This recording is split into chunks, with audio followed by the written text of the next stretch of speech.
이번 방송에서 제공하는 투자 정보는 투자 판단에 대한 조언입니다. 방송에서 제공하는 주식의 가치, 가격 상승 및 가격 하락에 대해서는 방송사에서 보장하지 않습니다. 이 시각 헤드라인 뉴스입니다. 정부가 일본의 수출 규제 확대에 맞서 국내 소재와 부품, 장비 산업의 경쟁력을 강화하기 위한 대책을 발표했습니다. 성인모 산업통상자원부 장관은 대외 의존도가 높은 산업 구조를 탈피하기 위한 경쟁력 강화 대책을 발표했는데 수급 위험이 크고 공급 안정이 가장 필요한 품목 20개는 1년 내에 공급 안정화를 달성하겠다고 밝혔습니다. 국내 자본시장에 대규모로 투자하는 외국인 등록 투자자 가운데 일본인이 미국인 다음으로 많은 것으로 나타났습니다. 금융감독원 자료를 보면 지난 6월 말 기준 등록된 일본인 투자자는 4,100여 명으로 전체 등록 외국인 투자자의 8.7%를 차지했습니다. 이는 미국 투자자 16,000여 명에 이어 두 번째로 많은 수준입니다. 다만 일본 투자자는 다른 국가 투자자보다 거래 규모가 적었고 일본과의 갈등이 불거진 뒤에도 평소와 다른 특이사항은 없는 것으로 전해지고 있습니다. 원달러 환율이 1,200원을 돌파한 가운데 중국 위안화 환율도 심리적 저지선으로 여겨지던 달러당 7위안은 넘어섰습니다. 현지 시각 오늘 오전 9시 40분 현재 홍콩 역외 시장에서 달러 대비 위안화 환율은 7.1010 위안을 나타냈는데 이는 글로벌 금융위기 중이던 2008년 5월 이후 11년 만입니다. 이는 미중 무역 분쟁이 격화되며 투자자들이 위안화를 팔고 달러화를 사들인 결과로 풀이됩니다. 북한이 외국 금융기관과 가상화폐 거래소를 겨냥한 사이버 공격으로 최대 20억 달러, 약 2조 4천억 원의 금품을 탈취했다는 의혹이 제기됐습니다. 아사히 신문은 유엔 안보리 전문가 패널 보고서를 인용해 북한이 2015년 12월부터 올해 5월까지 최소 17개 나라의 금융기관과 가상화폐 거래소를 대상으로 35차례 걸친 사이버 공격을 통해 이같이 탈취한 혐의가 있다고 보도했습니다. 시청자 여러분 안녕하십니까. 오늘장 내일장 일부 문을 열도록 하겠습니다. 서정덕입니다. 시장이 끝모를 추락이 계속되고 있는 상황입니다. 저점이 어딘지에 대해서는 누구도 단언할 수 없다. 다음 주에 더 내려갈 확률도 있다. 시장이 힘이 없다라는 이야기를 저희가 지난주에 함께 나눠본 기억이 나는데요. 그렇다고 오늘 이 정도까지 내려갈 것이 있냐라는 많은 분들의 볼매 속으로 나올 수가 밖에 없을 정도의 지금 급락장입니다. 코스닥이 지금 580선이 지금 힘겹게 지지를 받고 있는 상황인데 5.68% 급락하고 있고요. 코스피도 1952포인트대입니다. 일단 1950선은 지지를 받고 있는 상황인데 급락이 이어지다 보니까 신저가 종목들이 속출하고 있는 상황입니다.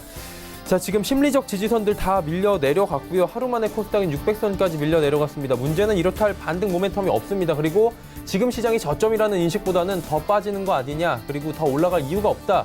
특히 수급 부분이 굉장히 취약한 상황입니다. 그러다 보니 지금 악화일로를 겪고 있는 건데 결론은 이렇습니다. 미중 간의 무역 분쟁 다시금 점화되고 있는 상황이고요. 일본 간의 직접적 무역 분쟁 당사국인 이런 우려들이 상존을 하고 있고 이 부분이 실제로 계속 이어진다면 수출 경쟁력 악화로 이어질 수밖에 없다라는 지적들이 나오고 그것은 실적으로 직격탄으로 맞을 수 있다는 얘기입니다. 조금 전에 전해드렸다시피 정부는 지금 선제적으로 정책들을 발표하면서 지원책 마련하고 있는데 시장은 이 부분으로 인한 반등은 전혀 보이질 않고 있습니다. 그리고 이웃나라라고 할까요? 할 수 있을까요? 지금 이제 와서 이렇게 얘기하는 그렇지만 일본 역시 지수가 연일 하락하고 있고요. 양국 모두 지금 출혈이 있는 상황입니다. 그리고 상해 증시, 항생 증시 지금 빠지는데 홍콩 무역 시위 갈등으로 인해서 홍콩도 지금 2%가 넘게 급락하고 있는 상황입니다. 아시아 쪽에 지금 빨간불 보여주는 국가가 없는 상황이고요. 살얼음판을 넘어서서 깨지고 있는 증시 상황이다라는 얘기까지 지금 나오고 있는 상황입니다. 대응책 하나하나 마련해 봐야 될 것 같은데요. 실시간으로 어려운 장이지만 어떤 방향성이 좋을지 하나하나 열심히 만들어 보도록 하겠습니다. 지수부터 정리합니다.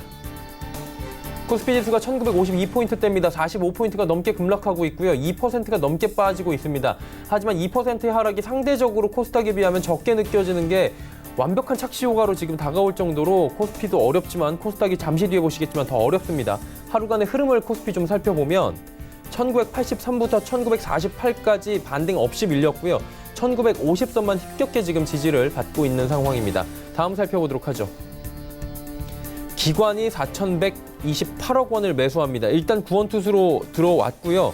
연기금 쪽에서 3,765억 원이나 매수합니다. 지난주 금요일에도 연기금 대량 매수가 지금 나왔는데 오늘도 엄청난 물량을 삽니다.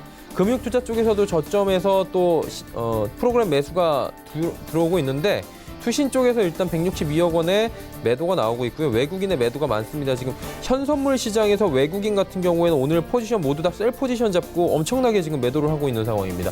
개인도 지금 하락장인데도 불구하고 2,387억 원 팝니다. 이 얘기는 개인들도 지금 겁에 질려서 투매가 나타나고 있다라는 부분입니다. 다음 살펴보도록 하죠. 삼성전자, SK하이닉스 그나마 버틴다고 좀 표현을 해야 될까요? 지금 2%, 1%대로 다른 종목들에 비해서는 그나마 낮고요. 자동차 관련주들은 사실 환율 급등에 따라서 여러 가지 수혜로 거론이 될 수도 있을 법한데 시장 자체가 워낙 안 좋다 보니 하락입니다. 그래도 현대차가 가장 양호합니다. 한 호가 내려가고 있네요. 현대모비스가 시총 5위 지켜줍니다. 1.63% 하락합니다. 현대차, 현대모비스, 현대차 그룹주들 4, 5위 나란히 랭크되어 있는 가운데 6위부터 10위 종목들 살펴봅니다. 자, 보시는 대로 네이버 급락하고요. LG화학도 급락합니다. LG화학도 지금 31만 원대까지 밀려 내려왔습니다. SK텔레콤과 신한지주, 경기 방어 종목들, 특히나 지난주부터 통신주들, SK텔레콤은 이번에 실적도 괜찮게 나왔습니다. 그러다 보니까 오늘 같은 폭락장에서도 SK텔레콤은 좀 버텨주고요. 신한지주도 지난주에 이어서 오늘도 버텨줍니다. 셀트리온이 무려 7%가 빠져내려가면서 15만 원대까지 밀려 내려왔고요. 또 연저점입니다. 제약바이오주들 힘듭니다. 지금 다음 살펴보도록 하죠. LG생건도 빠집니다. 포스코도 빠지고 KB금융, 한국전력 빠지는데 뭐 오늘 화장품 관련주들, 중국향 소비주들도 여지없이 무너집니다. 유일하게 기아차 한 종목 올라가는데 환율에 대한 수혜가 자동차 관련주로는 직접적으로 연결될 수 있는 부분이기 때문에 그중에서도 가장 양호한 텔룰라이드부터 해서 지금 양호하게 지금 해외에서 가고 있는 기아차가 그나마 선방을 하는 모습들 포착이 됩니다. 다음 살펴보도록 하죠. 580이 무너지네요. 579.20입니다. 무려 5.93% 폭락입니다. 다음 살펴보도록 하죠. 611부터 지금 579까지 보시다시피 반등 한 번도 나타나질 않습니다. 장중 반등 없이 계단식으로 꾸준하게 빠져내려옵니다. 특히나 10시 30분경에 12시 30분경에 한 번씩 반등이 나오는 모양새만 보이고 바로 계단식으로 빼버리다 보니까 개인들도 이런 장에서는 뭐 던지지도 못하고 속수무책으로 당할 수밖에 없는 지금 상황에 장이 펼쳐지고 있는데 수급 주체 보셔도 개인 기관이 사는데 기관의 매수 물량도 크지 않습니다. 금융투자만 사주고 있고요. 투신, 연기금조차도 지금 10억 원을 던지고 있는 상황입니다. 외국인 매도 포지션입니다. 다음 살펴보도록 하죠.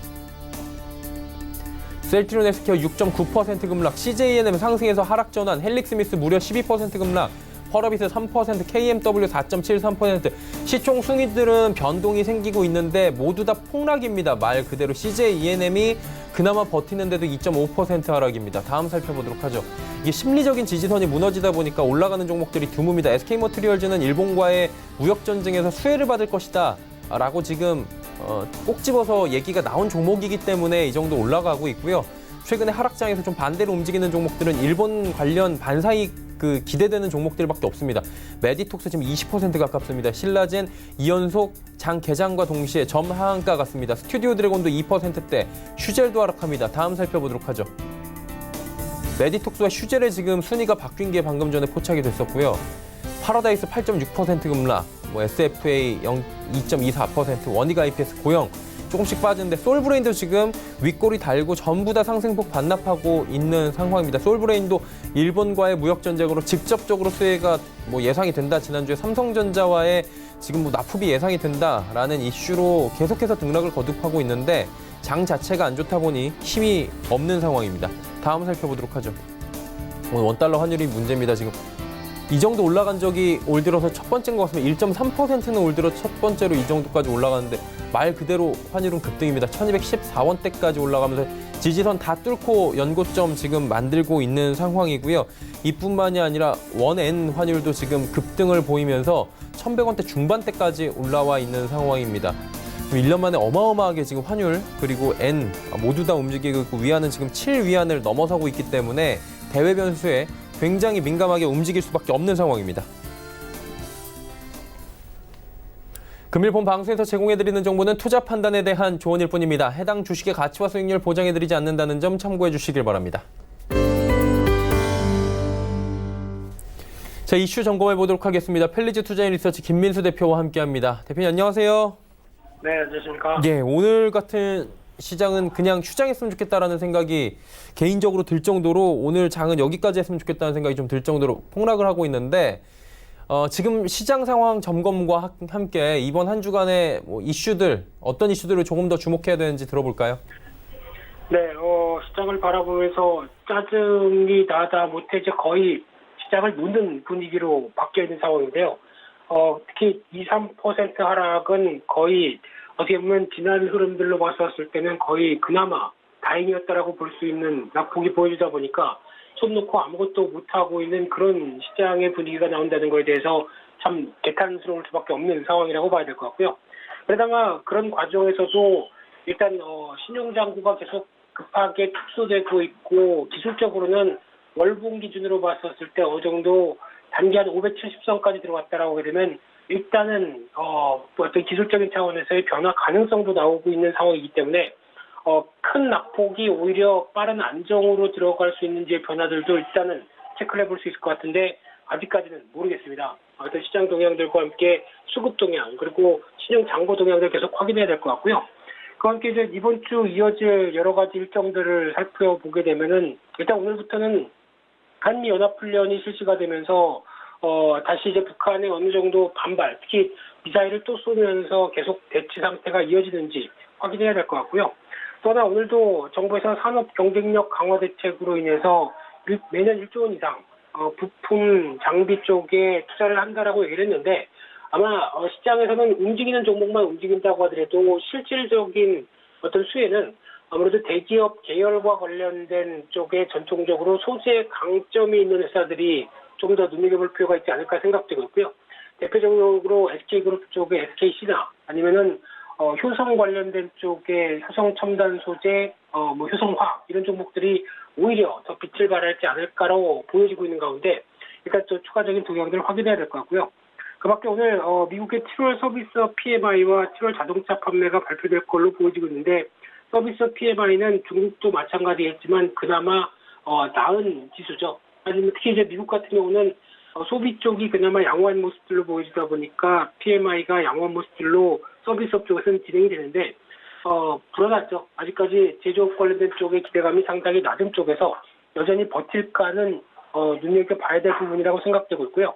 내일 8월 6일 화요일 날 같은 경우는 한국의 6월 국제수지가 발표가 될 예정입니다. 지금 7월 달까지 나온 수출입 동향을 보게 되면 거의 무역수지 관련된 쪽도 기대가 낮은 상황이라고 봐야 될 것 같고요. 한 5년 전 수준까지 돌아가면서 상대적으로 예전에 부진한 모습들을 그대로 이어갈 것이다라는 관점들이 상당히 높다고 봐야 될 것 같고요. 그 밖에 8월 7일 날 수요일 날 같은 경우는 갤럭시 노트 10의 언팩 행사가 이어질 걸로 보여집니다. 물론 회사 측에서는 노트 9과 맞먹을 정도의 약 한 1,000만 대 정도까지는 팔 수 있겠다라고 보여지고 있는데 스마트폰 시장의 수요는 계속 위축되고 있죠. 올해도 한 2.5% 역성장할 걸로 보여지는 만큼 기대감이 너무 크지는 않다는 관점들도 염두하셨으면 좋겠고요. 그 밖에 한화케미칼 KT, KT&G, CJ 프레시웨이가 실적을 발표할 걸로 보여지고 있는데 그나마 통신주 쪽에서는 그래도 경기 방어적인 성격 때문에 오늘 폭락장에서 선방한다고 보여지고 있는데 하지만 이제 실적 관련돼서는 여전히 5G 관련된 쪽의 투자가 계속 이어지다 보니까 실적 기대감이 그렇게 높지 않다는 점들 염두하셔야 될 것 같고요. 8월 8일 날 목요일 날은 이런 와중에 또 옵션 만기일입니다. 그래서 최근에 이어졌던 외국인들 선물 매도와 관련된 부분들이 일단 시장에 어떤 식으로 또 작용하는지 또 중요한 목요일 날의 분기점이 될 걸로 보여지고 있고요. 그 밖에 중국의 7월 무역수지 발표가 이어질 걸로 보여지고 있는데 최근 들어서 어떤 한 5월 달부터 무역수지가 개선되면서 중국 시장의 여러 가지 변화가 양호한 흐름이 아닐까라고 보여지고 있는데 또 모르죠. 무역 분쟁과 관련된 관세 흐름들이 영향을 끼쳤다라고 하게 되면 영향권이 좀 더 가시화될 걸로 보여지고 있고요. 그 밖에 CJ ENM, 카카오 스튜디오 드래곤, CJ CGV 같은 약간 엔터주 쪽의 종목들이 주로 이날 목요일 날 실적을 발표할 걸로 보여지고 있는데 여기서 주목할 게 CJ ENM 같습니다. 특히 최근 들어서 제약 바이오 섹터가 크게 급락하면서 시장의 시가총액 순위를 코스닥 시장에서 바꿔놓고 있는 상황이죠. 그런 상황 쪽에서 만약에 CJ ENM이 실적이 생각보다 양호하다라고 하게 되면 인덱스 차원의 매수세도 바뀌면서 변화가 들어온다라고 하게 되면 기존의 어떤 제약 바이오 섹터의 일색이었던 시가총액 상위 종목 쪽에 인덱스에 상대적인 빈틈이 들어온다라고 하게 되면 시급의 변화가 들어올 수도 있다는 점을 염두하면서 엔터주도 바라봐야 될 걸로 보여지고 있고요.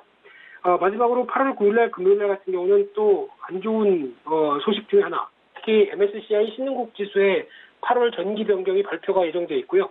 이 8월 28일 날로 적용될 걸로 보여지고 있는데 중국 A주의 편입 비율이 10%에서 15%로 편입된다라고 하게 되면 외국인들 수급에 부정적일 겁니다. 그런 상황 쪽에서의 변화 요인들도 같이 체크해야 될 것 같고요. 그 밖에 중국의 7월 생산자 물가지수, 미국의 7월 생산자 물가지수가 발표될 예정이고요.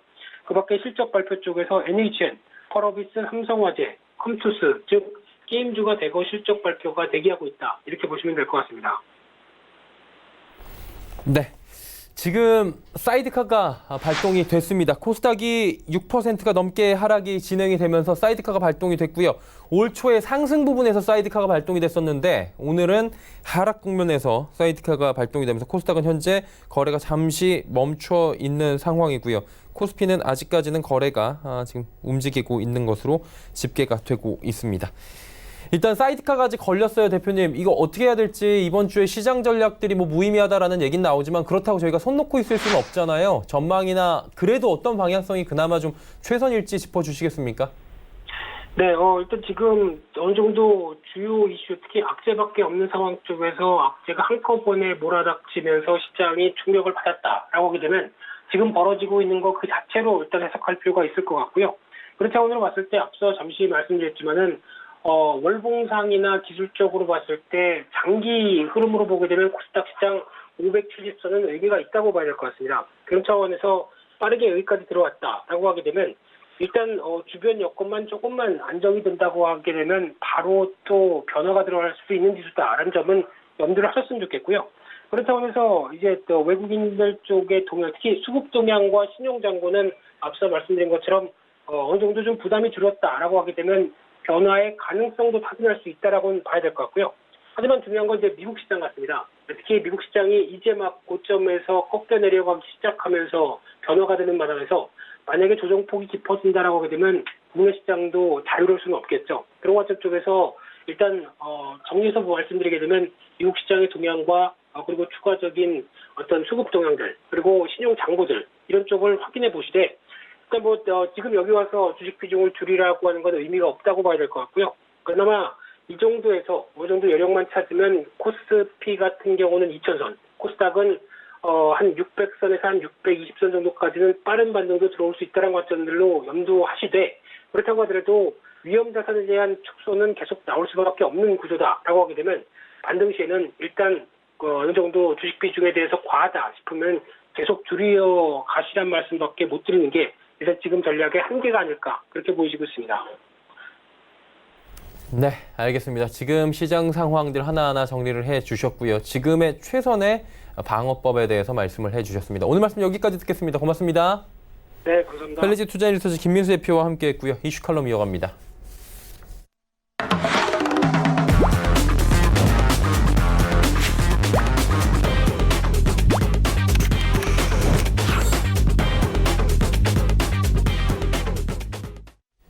이슈 칼럼 이어가도록 하겠습니다. 외중산업경제연구소 조용찬 소장과 함께합니다. 소장님 안녕하세요.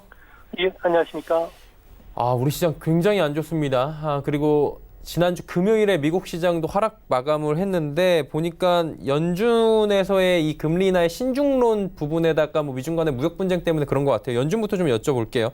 지난주 미국 증시 계속 하락을 했습니다. 굉장히 낙폭도 컸다고 하는데 어느 정도까지 좀 하락이 될 것으로 미국 쪽은 지금 예측이 되고 있습니까? 네, 올해 미국 증시 같은 경우에는 15% 넘게 상승을 했는데요. 이는 10년물 국채 수익률의 2%에 7배나 달하는 수익률이다 보니까 아무래도 FRB의 금리와 관련된 이제 신중론이 부각이 되기 때문에 자연스러운 좀 조정 과정이 조금 더 이어지지 않을까 보여집니다. S&P 500 기준으로 봤을 경우에 12개월 뒤에 예상 주가 수익 비율은 지금 17배 정도 수준인데요. 지금과 같이 예방적 금리 인하가 단행됐던 98년 초기에는 주가 수익률이 0.6배 정도 하락을 했습니다.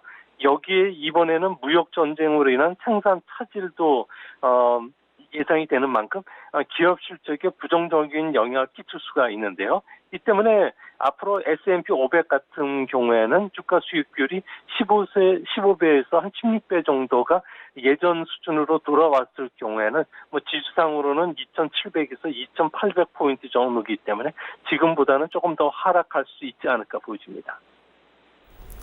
미국 같은 경우에는 지금 실적 시즌 거의 끝나가는데 그 부분에 굉장히 포커스가 맞춰져 있는 것 같더라고요. 기업 실적 회복 모멘텀은 좀 있습니까, 미국은? 네, 아무래도 기업 실적과 관련해서는 3분기 정도가 돼야지 저점을 통과할 것으로 보여지고요. 4분기부터는 좀 빠르게 회복될 것으로 지금 나타나고 있습니다. 아무래도 미중 무역 전쟁이 현재 장기화되면서 계속 격화되는 단계에 들어가 있는 상태고요. 예방적 추가 금리 인하 가능성이 아무래도 무역 전쟁에 대한 것을 어느 정도 희석시켜줄 가능성이 있지 않을까 보여집니다. 특히 겨울철쯤 되면은 하반 반도체와 관련된 사이클이 저점을 통과할 것으로 보여지고요. 미국 경기도 완만한 회복세를 보일 것으로 예상된다는 점에서는 4분기부터는 미국 증시가 다시 회복되지 않을까 보여집니다. 현재 미국 기업들의 한 60% 정도가 기업 실적을 발표했는데요. 현재 2분기까지는 전년 동기 대비해서 순이익이 플러스 1.3%지만 3분기는 현재 예상은 마이너스 0.7%로 거의 제자리 걸음할 것으로 보여지고요. 다만 4분기에는 플러스 5.7, 그리고 내년 1분기에는 9.5, 2분기에는 11.2%로 개선세가 뚜렷하지 않을까 보여집니다. 업종별로 보면은 아무래도 커뮤니케이션 서비스죠. 페이스북이나 알파벳이 포함되어 있는 이런 커뮤니케이션 서비스 같은 경우에는 2분기는 플러스 18.3으로 상승세가 상당히 뚜렷하고요. 또 정보 기술 같은 경우에는 순이익이 2분기에는 마이너스 3.2%지만 7월 초에 예상했던 7.9%보다는 감소폭이 많이 줄어들었습니다. 이 때문에 정보 기술 같은 경우에는 4분기에는 플러스 3.4로 순이익이 늘어나고요. 내년에는 1분기에는 9.4, 2분기에는 11.5 정도 늘어날 것으로 보인다는 점에서 이번 주가 조정을 이용해서 실적 호전이 뚜렷한 정보 기술이라든지 커뮤니케이션 서비스 같은 경우에는 주가 하락 시 매수를 하려는 이런 세력들이 강하게 나타나지 않을까 보여집니다. 그리고 8월에 잭슨홀 미팅 준비가 돼 있다라고 하는데 이게 회의를 주목을 해야 되잖아요. 지금 글로벌 경기상에서 어떤 이유로 주목을 하는 겁니까? 네, 잭슨홀 회의 같은 경우에는 1978년도 캔자스시티 연방은행이 주최하는 연례 경제 심포지움이었는데요. 잭슨홀은 와이모주에 있는 작은 계곡에 있는 도시입니다. 이곳에 한 160명 정도의 저명한 경제학자뿐만 아니라 각국 중앙은행 총재, 정책 담당자들이 모두 참석을 하기 때문에 금융 관계자의 다보스 포럼이라고 하는데요. 이 회의를 주목하는 이유는 금융정책과 관련된 평가나 논쟁을 통해서 정책 방향이 바뀌었던 사례들이 많았기 때문에 그렇습니다. 98년도에는 롱턴 캐피탈 매니지먼트사라고 하는 헤지 펀드의 부도 위험으로 인해서 그린스펀 연준 의장이 FRB 이사뿐만 아니라 지역 연방은행 총재와 비밀 접촉을 통해서 예방적 금리 인하를 끌어냈고요. 2010년 8월 같은 경우에는 버냉키 의장이 2차 양적 완화를 시사를 했는데요. 당시 시라카 일본은행 총재 같은 경우에는 일정을 앞당겨서 극구 귀국해서 바로 3일 뒤에 임시 금융 정책 결정회의를 통해서 일본도 새로운 금융 정책 방안을 발표했던 것입니다. 금융 정책의 변경은 전 세계 주식뿐만 아니라 환율, 상품, 채권 시장을 크게 요동칠 가능성이 큰데요. 이번에는 전 세계가 예방적 금리 인하에 나설 가능성이 크다는 점에서는 금융 시장에 상당한 커다란 변화가 초래하지 않을까 생각이 됩니다. 그럼 이번에 금융 기조가 이곳에서 달라지는 것들이 얘기가 나오기 때문에 좀 주목을 해야 된다 이렇게 받아들여도 되나요? 네, 그렇습니다. 올해 회의의 테마는 금융정책의 과제가 되는데요.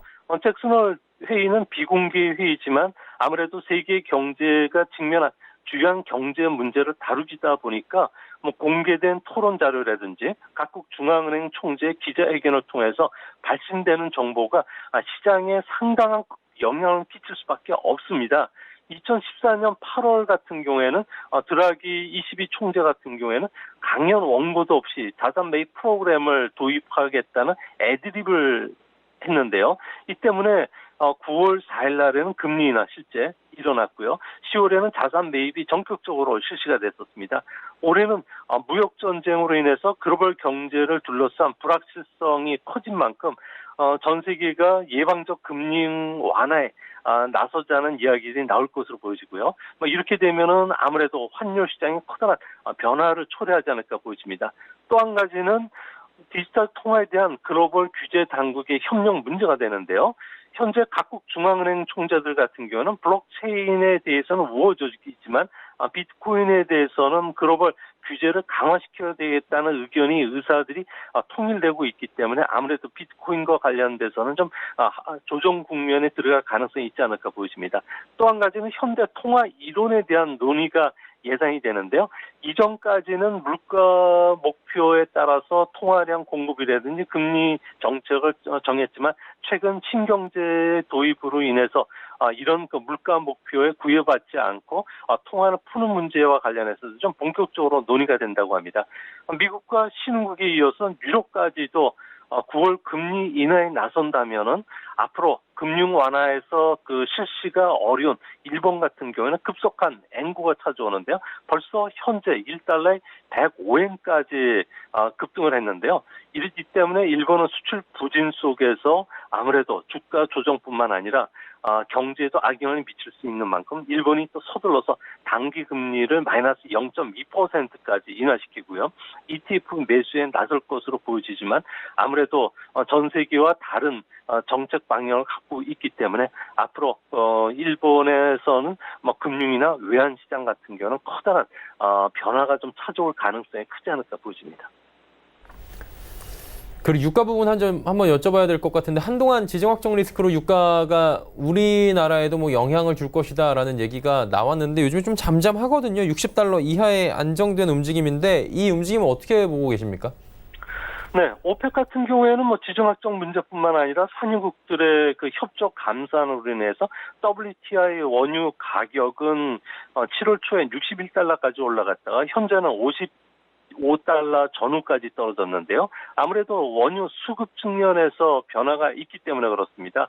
아무래도 전 세계 원유 소비의 34%를 차지하는 미국과 중국이 현재 경기 둔화가 뚜렷하고요.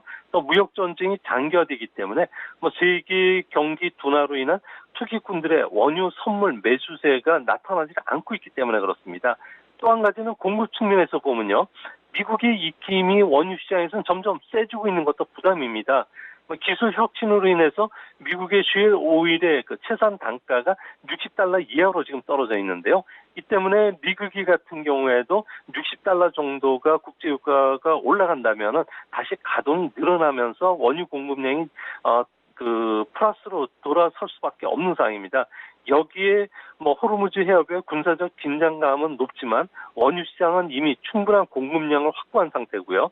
또 긴급 사태라도 일어난다면은 국제 에너지 기구죠. IEA 같은 경우에는 각국이 갖고 있는 원유 비축량을 방출할 것을 지시할 것으로 보여지기 때문에 당분간 원유 가격은 현재 55달러 전후에서 움직임이 더 강해지지 않을까 보여집니다. 그리고 지금 우리나라는 일본과의 무역 분쟁의 여파를 받고 있는데 이 부분만큼이나 더 크게 작용을 할 수 있는 게 미중 간의 무역 분쟁 아니겠습니까? 지금 어느 정도의 얘기가 있었는데 트럼프 대통령이 4차 관세 부과한다 얘기가 나왔습니다. 9월 1일자고요. 10%. 이 이유가 있습니까? 이렇게까지 또 강경하게 나가는? 네, 아무래도 2020년 재선을 노리는 트럼프 대통령 입장에서는 중국과의 무역 협상이 교착 상태에 빠지지 않을까 상당히 조바심을 내고 있었는데요. 마침 상하이에서 열린 장관급 무역 협상에서 중국이 분명하게 중요한 원칙 문제에 대해서는 한 채 양보도 하지 않겠다는 자세를 보였는데요.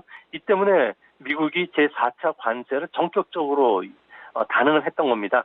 특히 트럼프 같은 경우에는 지지 기반인 오하이오 그리고 미시간, 위스콘과 같은 중서부 판벨트 지역의 지지율이 지금 급락을 하고 있는데요.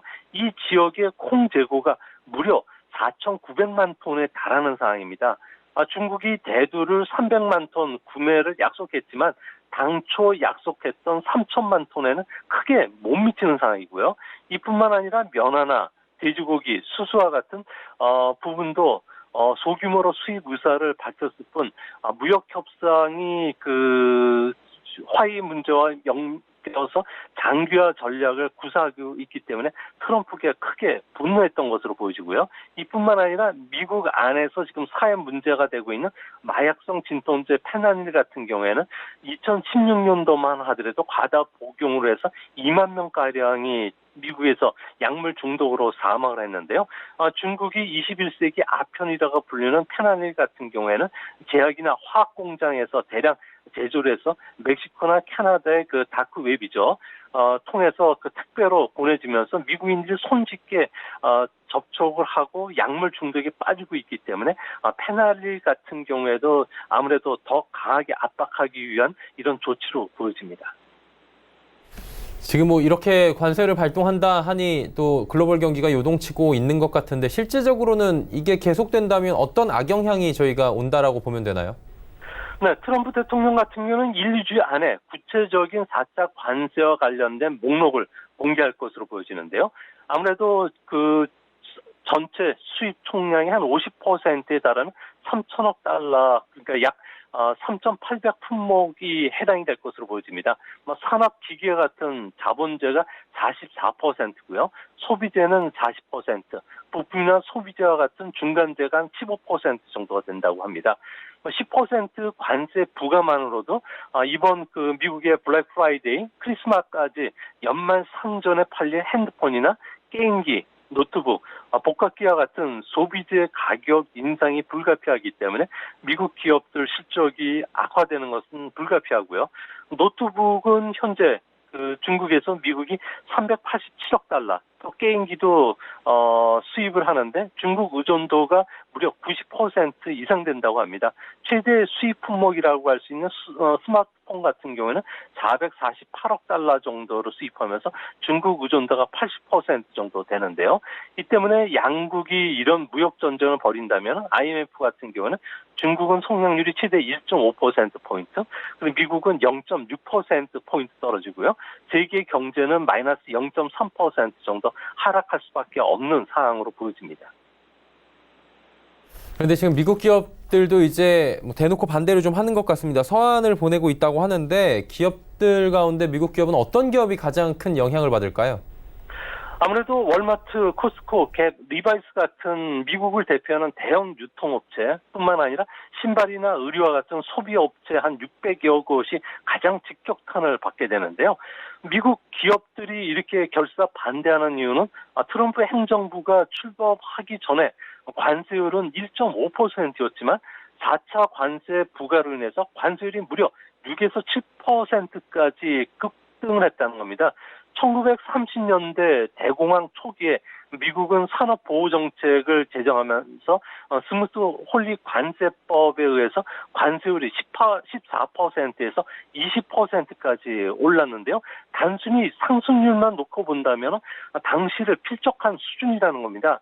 가장 많이 피해를 보는 기업은 애플이 될 것으로 보여지는데요. 단말기 비중이 40%로 높기 때문에 그렇습니다. 골드만삭스 같은 경우는 중국에서 애플 제품 불매 운동이 벌어진다면 애플 순이익은 30%가 감소하게 되고요.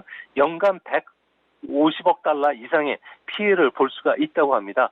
다음은 애플에 이어서 아마존, 알리바바, 텐센트, 바이두, 구글, 페이스북 같은 경우에도 아무래도 광고 수입도 영향을 받게 되고요. 운영 체계인 OS 같은 경우는 중화권에서 퇴출당했기 때문에 실적에도 악영향을 미치지 않을까 보여집니다. 4차 관세 부과로 인해서 신발 소비자 가격은 한 16% 올라가게 될 것으로 보여지고요. 완구류는 8% 상승, 의류는 베트남 쪽으로 다변화시키더라도 5% 가격 상승 부담을 질 수밖에 없기 때문에 앞으로 미국의 소매 업체들 같은 경우는 실적 악화로 주가 하락을 좀 면치를 못하지 않을까 그렇게 생각이 됩니다. 네, 우리 시장을 둘러싼 뭐 국내 이슈 그리고 글로벌 이슈들이 있는데 글로벌 이슈 중에서 가장 큰 미중 간의 무역 분쟁에 관련된 자세한 이야기 들어봤습니다. 오늘 말씀 여기까지 듣겠습니다. 고맙습니다. 네, 감사합니다. 미중산업경제연구소 조용찬 소장이었습니다.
오늘장 내일장 1부 함께 하셨습니다. 잠시 뒤 2부에서는 이제 본격적으로 종목 진단들 들어가 보도록 하겠습니다. 지금 계속해서 급락이 이어지고 있는 상황인데요.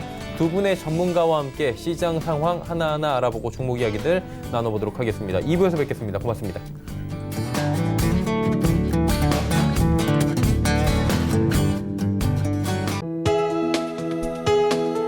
본 방송에서 제공하는 투자 정보는 투자 판단에 대한 조언입니다. 방송에서 제공하는 주식의 가치, 가격 상승 및 가격 하락에 대해서는 방송사에서 보장하지 않습니다.